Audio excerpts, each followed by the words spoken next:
আজকের হুজুর খুব অসুস্থ, সবাই হুজুরের জন্য দোয়া করবেন। فرض مرة واحدة في العمر وواجب كلما جبل اسمه ومستحب في كل أوقات الإمكان وعند ابتداء كل ذي بال تنشر سبحان الله. বাইরে বাবা নবী করিম সাল্লাল্লাহু আলাইহি ওয়াসাল্লামের প্রতি জীবনে একবার হইল দুরূদ শরীফ পড়া অথবা সালাম দেওয়া ফরজ। কয়বার? জীবনে একবার হইল নবীর প্রতি দুরূদ শরীফ পড়া কি ফরজ না ওয়াজিব? যারা বলেন ফরজ না ওয়াজিব? ফরজ। জুমার নামাজ যেমনি করে পড়া ফরজ, আসরের নামাজ যেমনি করে পড়া ফরজ, মাগরিবের নামাজ যেমনি করে পড়া ফরজ, ইশার নামাজ যেমনি করে পড়া ফরজ, ফজরের নামাজ, যোহরের নামাজ যেমনি ফরজ, তেমনি ভাবে জীবনে একবার হইলেও আমার নবী নবীকুল কায়নাতের নবী মুহাম্মদ রাসূলুল্লাহ সাল্লাল্লাহু আলাইহি ওয়াসাল্লামের প্রতি একবার দুরূদ শরীফ পাঠ করা ফরজ। সুবহানাল্লাহ। জীবনে কয়বার? যারা বলেন কয়বার? আর যতবার নবীর নাম শুনবো ততবার আমার নবীর নাম শোনা মাত্র দুরূদ শরীফের জবাব দেওয়া ওয়াজিব। সুবহানাল্লাহ। যেমন আমাদের এই মসজিদে আজকে জুমার নামাজের আযান হইছে, বুঝতে বলেন না হইছে না? প্রত্যেকটা মসজিদে তো হইছে। আচ্ছা, এই আযানের ভিতরে নবীর নাম আছে নি? কিভাবে বলে? আশহাদু আন্না মুহাম্মাদান রাসূলুল্লাহ সাল্লাল্লাহু আলাইহি ওয়াসাল্লাম বলা ওয়াজিব। সুবহানাল্লাহ। যতবার শুনবেন আমার নবীর নাম ততবার দুরূদ শরীফ পড়া, ওই zaman নবীর নামের জবাব দেওয়া হলো ওয়াজিব। সুবহানাল্লাহ। আর আরেকটা হলো جبل اسمه ومستحب في كل أوقات الإمكان وعند ابتداء كل ذي بال।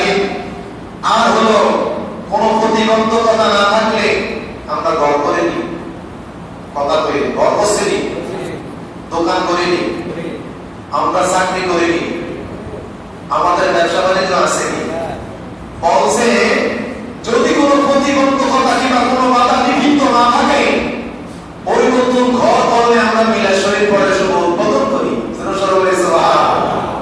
করি না? ব্যবসা প্রতিষ্ঠান করেন না? যেরকম করেন না? আমার সন্তান কিংবা আমি যখন চাকরি করলাম প্রথম মাসের বেতনটা পেয়ে বাবাকে ফোন দিয়ে বলে, বাবা এই হাত থেকে টাকাটা দিন, আমি সর্বপ্রথম বেতন পেয়েছি, আমার জীবনের প্রথম বেতন, আমার চাকরির প্রথম বেতন, এই টাকাটা দিয়ে বাবা তুমি কোনো কিছু করবে না, আমার নবীর মিলাদ দুরূদ শরীফের ব্যবস্থা করবে। বলে না বলে? বলে না বলে? কারণ কি? বরকতা। কারণ কি? বরকতের জন্য বলে। কিসের জন্য বলে? আর এই অনুষ্ঠানগুলি করা হলো মুস্তাহাব। জোরে বলি সুবহানাল্লাহ। তাহলে আমার নবীর দুরূদ শরীফ পড়া জায়েজ না না জায়েজ? জোরে বলেন জায়েজ না না জায়েজ? তাকে আল্লাহ বলছেন না আমরা বলছি? জোরে বলেন আমরা বলছি না আল্লাহ বলছি? সূরাতুল আহজাব বলেন, সূরাতুল কি আমরা বুঝেন না? বলেন সূরাতুল আহজাব। সূরাতুল আহজাব 33 নাম্বার সূরা, 22 নাম্বার পারা। 33 নাম্বার সূরা, 22 নাম্বার পারা, 56 নাম্বার আয়াতে আল্লাহ বলেন, বিসমিল্লাহির রাহমানির রহিম, ইন্নাল্লাহা ওয়া মালাইকাতাহু ইউসাল্লুনা আলান নবী। সুবহানাল্লাহ। কোরআন আছে নাকি আমার কথা না কোরআনের কথা? কোরআনের কথা বলা তো কার কথা? আল্লাহ। কি কথা কার? আল্লাহকে আল্লাহ বলতে কষ্ট হয়? কার কথা? আল্লাহর কথা। আমার আল্লাহ বলেছেন নিশ্চয় কি? নিশ্চয়ই নিশ্চয়ই আল্লাহ নবী করিম সাল্লাল্লাহু আলাইহি ওয়াসাল্লাম এর প্রতি রহমত বর্ষণ করেন। জোরে জোরে বলি সুবহানাল্লাহ। অর্থাৎ দুরূদ সালাম সাল্লাল্লাহু আলাইহি নবী, আমার নবীর প্রতি দুরূদ সালাম। জোরে জোরে বলি সুবহানাল্লাহ। তাহলে ওয়া মালাইকাতাহু আর কে করেন? কাদেরকে বলছেন আমার আল্লাহ? ফেরেশতারা সহ আলা ইউসাল্লুনা আলান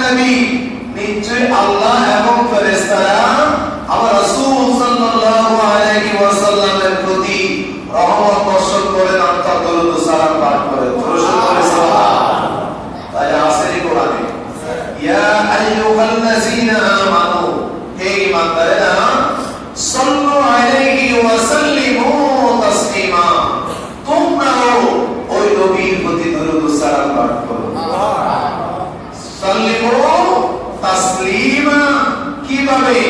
যথাযথভাবে, আদবের সহিত, সম্মানের সহিত, মর্তবার সহিত, মর্যাদার সহিত উচ্চ দরুদ পড়ো। সুবহানাল্লাহ। দরুদ শরীফ কি দৌড়ে পড়া যায়? মারামারি করে পড়া যায়? এটা আদব নিয়ে পড়তে হয়। কি নিয়ে পড়তে হয়? আদব নিয়ে পড়তে হয়, সম্মান নিয়ে পড়তে হয়। তাইলে আপনি এর বরকত পাবেন, ফজিলত পাবেন। আল্লাহ পাক আমাদের সকলকে কবুল করুন, সকল বলি আমিন। সূরাতুল আহজাবের ৫৭ নম্বর আয়াতে আমার আল্লাহ পাক বলেন, বিসমিল্লাহির রাহমানির রাহিম, ইন্নাল্লাযীনা ইউযুনাল্লাহা ওয়া রাসূলাহু লা'আনাহুমুল্লাহু ফিদ দুনিয়া ওয়াল আখিরাতি ওয়া আ'আদ্দা লাহুম আযাবান মুহিনা। কোরআনে আছে কি? যারা বলে সুবহানাল্লাহ। আল্লাহ বলতেছেন, নিশ্চয়ই যারা আল্লাহ ও তার রাসূলকে কষ্ট দেয়, আছে না এরকম? আল্লাহ এবং তার রাসূলকে কষ্ট দেয়। বলে হুজুর, আল্লাহকে কেমনে কষ্ট দেয়? আচ্ছা, আল্লাহর নাফরমানির তো বান্দা আছে না? যারা বলেন আছে না? খারাপ কাজ করার মতো বান্দা আছে না? অন্যায়কারী আর বান্দা আছে না? নামাজ পড়া আল্লাহর হুকুম, বেনামাজি আছে না? যারা বলেন যাকাত দেওয়া আল্লাহর হুকুম, যাকাত ভঙ্গকারী আল্লাহর বান্দা আছে না? মানুষের সাথে সুন্দর ব্যবহার করার কথা আল্লাহর কথা, তাইলে সেটা ভঙ্গকারী এই সমাজে আছে না? সুদ খাওয়া হারাম, সেটাকে আমরা খাও, যারা খায় তারা এই ব্যক্তি আমাদের মাঝে আছে না? এইরকম ব্যক্তিরা যারা আল্লাহর হুকুমকে অমান্য করে, এটাই আল্লাহকে কষ্ট আছে না? যারা বলেন আছে না? বলে এবার নবীকে কেমনে কষ্ট দেয়? যেমন আমরা দুরূদ শরীফ পড়ি, এটা কি মহব্বত নিয়ে পড়ি না? কেউ বলে দুরূদ শরীফ পড়া বেদাত, এটা পড়া যাবে না, নবী এই নবী সেই, এরকম আমরা আমাদের মাঝে বলে না বলে? যারা বলেন বলে না বলে? মিলাদ শরীফকে কটূক্তি করে, আমার নবীকে নিয়ে কটূক্তি করে, আমার নবীর দুরূদ ও সালামকে নিয়ে ব্যঙ্গচিত্র করে, এইরকম মানুষ কি আমাদের সমাজে আছে না? আমাদের রাষ্ট্রে আছে না? এই দুনিয়ার জমিনে আছে না? এই জন্য আমার আল্লাহ বলেন, ইন্নাল্লাযীনা ইউযুনাল্লাহা ওয়া রাসূলাহু লা'আনাহুমুল্লাহু ফিদ দুনিয়া ওয়াল আখিরাহ, যারা নিশ্চয়ই আল্লাহ ও তার রাসূলকে কষ্ট দেয়, তাদেরকে দুনিয়া ও আখিরাতে আল্লাহ লানত অর্থাৎ অভিশপ্ত করেছেন আমার আল্লাহ। জোরে বলি নাউযুবিল্লাহ, আরো জোরে বলি নাউযুবিল্লাহ। তাইলে দুরূদ শরীফে পড়ার সময় ব্যঙ্গ করা যাবে, কোন ধরনের তিরস্কারি করা যাবে, কোন ধরনের অহংকার করা যাবে? তাইলে আমার আল্লাহ নিজে বলছেন, যারা আমার রাসূলকে কষ্ট দেয় তাদের উপরে আমি আল্লাহর লানত। আচ্ছা, আল্লাহ যদি লানত দেয়, আল্লাহ যদি ওই বান্দার উপরে অভিশপ্ত করে, তাইলে আমাদের বাঁচার কোনো উপায় আছে? যারা বলেন বাঁচার কোনো উপায় আছে? বাঁচার কোনো উপায় নাই। আল্লাহ পাক যেন আমাদেরকে নবী করিম সাল্লাল্লাহু আলাইহি ওয়াসাল্লামের আশিক হয়ে মহব্বত নিয়ে দুরূদ ও সালাম পাঠ করার তৌফিক টুকু দান করেন, সকল বলি আমিন। আরো জোরে বলি আমিন। শুধু তাই না, ওয়া'আদ্দা লাহুম আযাবান মুহিনা, আমার আল্লাহ তাদের জন্য রাখছেন কি? লাঞ্ছনাদায়ক শাস্তি। জোরে বলি নাউযুবিল্লাহ, আরো জোরে বলি নাউযুবিল্লাহ। ভাইরা বাবারা, আল্লাহ পাক যেন আমাদেরকে বেশি বেশি করে দুরূদ শরীফ পাঠ করার তৌফিক দান করেন, সকল বলি আমিন। অমরাদুস সালাতি তালাবুত তা'যীমি লিনবী সাল্লাল্লাহু আলাইহি ওয়াসাল্লাম ফিদ দুনিয়া ওয়াল আখির, সালাত ও সালামের উদ্দেশ্য হলো দুনিয়া ও আখিরাতে নবী করিম সাল্লাল্লাহু আলাইহি ওয়াসাল্লামের সম্মান কামনা করা। জোরে বলি সুবহানাল্লাহ। والصلاة من الله الرحمة ومن الملائكة الاستغفار ومن المؤمنين الدعاء, আর আল্লাহর পক্ষ থেকে সালাত ও সালাম হলো আমার নবীর প্রতি রহমত। জোরে বলি সুবহানাল্লাহ। নবীর প্রতি কে রহমত করেন? আল্লাহ করেন। কে করেন? আল্লাহ করেন। ওয়া মালাইকাতুল ইস্তিগফার, আর ফেরেশতাদের জন্য হলো ইস্তিগফার। জোরে বলি সুবহানাল্লাহ।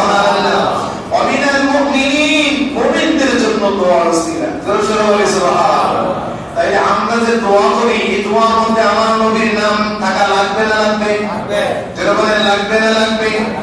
এখন তো আমাদের দেশে কিছু কাঠ মোল্লা আছে, কোনো কিছু দরকার না গেলে দোয়া করেন, আছে না নাই? কেউ ভাইরা বাবা আপনারাই বলেন আছে না নাই? আমার মতো হুজুর এরকম আছে না? আমার মতো ইমাম সাহেব আছে না? খাওয়া দাওয়ার পরে আল্লাহু আমিন এতটুকু শেষ। কিন্তু আমার রাসূল সাল্লাল্লাহু আলাইহি ওয়াসাল্লাম বলেন মুমিনাল মুমিনিনা দুআ, আমার নবী সাল্লাল্লাহু আলাইহি ওয়াসাল্লামের দুরূদ শরীফ মুমিনদের জন্য দোয়া। দুরূদ শরীফ বলে সুবহানাল্লাহ। তাইলে ওই বান্দার উপরে রহমত বর্ষণ হয়, তাইলে ওই বান্দার উপরে আল্লাহর রহমত বর্ষণ হয়। আল্লাহ পাক রব্বুল আলামিন তাকে কল্যাণ দান করেন, ওই বান্দার জীবনটাকে আমার আল্লাহ আলোকিত করে দেন, ওই বান্দার জীবনটাকে আমার আল্লাহ সুখময় শান্তিময় করে দেন। সুবহানাল্লাহ বলে সুবহানাল্লাহ। শুধু তাই না ভাইরা বাবারা, বিআন্না নবী সাল্লাল্লাহু আলাইহি ওয়াসাল্লাম ওসিলাতুন আযীমাতুন লিকুল্লি নি'মাতিন ওয়া রাহমাতিন লাতী حصلت للخلق وفي الصلاة والسلام فضيلة عديدة। কেননা নবী করিম সাল্লাল্লাহু আলাইহি ওয়াসাল্লাম বলেন প্রত্যেক নিয়ামত ও রহমত যা সৃষ্টি করা হয়েছে সকল সৃষ্টির জন্য আমার নবী বলেন সবথেকে বড় রহমত। শুধু তাই না, আমার আল্লাহ পুরো কায়নাতের মধ্যে সাত আসমান সাত জমিন, আসমান জমিন সুন্দর সূর্য তরুণতা যা কিছু সৃষ্টি করেছে একমাত্র সৃষ্টির সব থেকে বড় আমার নবী। আল্লাহু সুবহানাল্লাহ। কারণ আমার নবী যদি সৃষ্টি না হইতো কিছু সৃষ্টি হতো? যারা বলেন কিছু সৃষ্টি হতো? আসমান জমিন হতো? এই মসজিদ হতো? আমরা হতাম? এই জন্য হাদিসে কুদসির মধ্যে আমার আল্লাহ পাক বলেন লাউলা কালামা খালাকুল আমা, বন্ধু আমি যদি আপনাকে সৃষ্টি না করতাম তাহলে আমি আল্লাহ কুল কায়নাতের মধ্যে কোনো কিছুই সৃষ্টি করতাম না। একমাত্র আপনি হাবিবের উসিলায় আমি আল্লাহ পাক সমগ্র জাহান সাত আসমান সাত জমিন চন্দ্র সূর্য তরুণতা জান্নাত জাহান্নাম যা কিছু রয়েছে আমি আল্লাহ আপনার উসিলায় সৃষ্টি করেছি। তাহলে বড় মাধ্যম কি? আমার নবী। বড় মাধ্যম কি? আমাদের নবী। বলেন বড় মাধ্যম কি? জবান খুলে বলেন, আমি সকলের জবান থেকে শুনতে চাই। কৃপণতা করলে কিরামান কাতিবিনা ইয়ালামুনা মা তাফআলুন। আজকে এই মসজিদের মধ্যে আপনার এই কথাটা রেকর্ড হয়ে যাবে। আপনি কি আমার নবীর পক্ষে কথা বলেছেন না কিপটামি করে বলেছেন না নবীর বিদ্বেষী হয়ে বলেছেন, সেটা আল্লাহ আজকে সাক্ষী করবেন না করবেন না? বলেন সমস্ত সৃষ্টির মাধ্যম বড় কি? আমাদের নবী। বলেন মাধ্যম কি? আমাদের নবী। বড় মাধ্যম কে? আল্লাহ পাক প্রত্যেকের জবানটাকে কবুল করেন সকলে বলি আমিন। তাইলে আমাদের নবীর উসিলায় আমরা দুনিয়াতে আসছি, আমাদের নবীর উসিলায় আজকে আমরা জুমার নামাজ পাইছি, আমাদের নবীর উসিলায় মা বাপ পাইছি, আমাদের নবীর উসিলায় এই দুনিয়া দেখছি, আমাদের নবীর উসিলায় আমরা এত নিয়ামত খাইতেছি, আমাদের নবীর উসিলায় এত সুন্দর পৃথিবীর সব সুখ আরাম আয়েশ আল্লাহর নাজ ও নিয়ামত ভোগ করতেছি। উত্তর জোরে বলি আলহামদুলিল্লাহ। আল্লাহু জোরে বলি আলহামদুলিল্লাহ। আল্লাহ পাক কবুল করুক সকলে বলি আমিন। বলে হুজুর এই কথাগুলি যে বলেন এগুলি কোনো দলিল আছে? কেউ আসেনি? কাওয়াইদুল ফিকা পৃষ্ঠা নাম্বার হলো 351, এই হাদিসটা রয়েছে। এতক্ষণ যে কথাগুলি বলছি এই কথাগুলি রয়েছে। আনাস قال قال رسول الله صلى الله عليه وسلم من صلى علي صلاة واحدة صلى الله عليه 10 صلاة وحبت عنه 10 خطيئة ورفعت له 10 درجات رواه النسائي। বলে সুবহানাল্লাহ। হযরত আনাস রাদিয়াল্লাহু তাআলা হইতে আমার নবী সাল্লাল্লাহু আলাইহি ওয়াসাল্লাম ইরশাদ করেন যে ব্যক্তি আমার প্রতি একবার দরুদ ও সালাম পাঠ করবে, কয়বার? ওয়াহিদাতান সাল্লাল্লাহু আলাইহি ওয়াসাল্লাম। আয়াত মানে কত? জোরে বলেন কত? আমার নবী সাল্লাল্লাহু আলাইহি ওয়াসাল্লাম বলেন যেই ব্যক্তি আমি নবীর প্রতি একবার দরুদ শরীফ পাঠ করবে আল্লাহ পাক রব্বুল আলামিন তার প্রতি 10টি রহমত দান করবে। একটু আস্তে সুবহানাল্লাহ বলবেন। একবার দুরূদ শরীফ পড়তে বলেন সাল্লাল্লাহু আলাইহি ওয়াসাল্লাম। আমার সাথে বলেন সাল্লাল্লাহু আলাইহি ওয়াসাল্লাম। এটা একটা দুরূদ শরীফ। আমরা ছোট্ট একটা দুরূদ শরীফ পড়েছি। আমার নবী সাল্লাল্লাহু আলাইহি ওয়াসাল্লাম বলেন, নাসাই শরীফের 1 নম্বর খণ্ড পৃষ্ঠা নম্বর 145 হাদিস নাম্বার হলো 1296 হাদিসের মধ্যে বলেন, ও জগতের মানুষেরা তোমরা শুনে রাখো, আমি নবীর প্রতি যদি কেউ দুনিয়ার জমিনে মহব্বত দিয়ে এই দিনের মধ্যে লাগিয়ে আমার নবীকে মহব্বত করে ভালোবাসে একবার দুরূদ শরীফ পড়বে, আমার মহান আল্লাহ পাক রব্বুল আলামিন আমার উম্মতের উপরে 10টি রহমত নাযিল করবে। আরো জোরে সরে বলি সুবহানাল্লাহ। দেখেন ভাইরা বাবা, আমরা কত না কি প্রবণতা করি, নবীর প্রতি দুরূদ শরীফ পড়তে চাই, জোরে বলেন ঠিক না? শুধু তাই না ভাইরা বাবা, وعدت وحدت دعره عشر خطيئات ورفيت له عشر درجات। আর জগতের মানুষেরা তোমরা শুনে রাখো, আমি আল্লাহ যে ব্যক্তি আমি নবীর প্রতি একবার দুরূদ শরীফ পড়বে, আল্লাহ পাক রব্বুল আলামিন তার 10টি গুনাহ ক্ষমা করে দিবে। কয়টি গুনাহ মাফ করবে? জোরে বলেন কয়টি? আর জোরে কয়টি? দুরূদ শরীফ কয়বার? একবার। দুরূদ শরীফ কয়বার? একবার। গুনাহ ক্ষমা কয়বার? 10। দুরূদ শরীফ বলি আলহামদুলিল্লাহ। শুধু তাই না ভাইরা বাবা, ওরফিয়াত লাহু 10 দারাজাত। ও জগতের মানুষেরা তোমরা শুনে রাখো, যে ব্যক্তি আমি নবীর প্রতি মহব্বত ভালোবাসা নিয়ে একবার দুরূদ শরীফ পাঠ করবে, আল্লাহ পাক রব্বুল আলামিন তার সম্মানের 10টি দরজা খুলে দিবে। কয়টি? 10টি। কয়টি? 10টি। সম্মানের 10টি স্তর, 10টি মর্যাদা, 10টি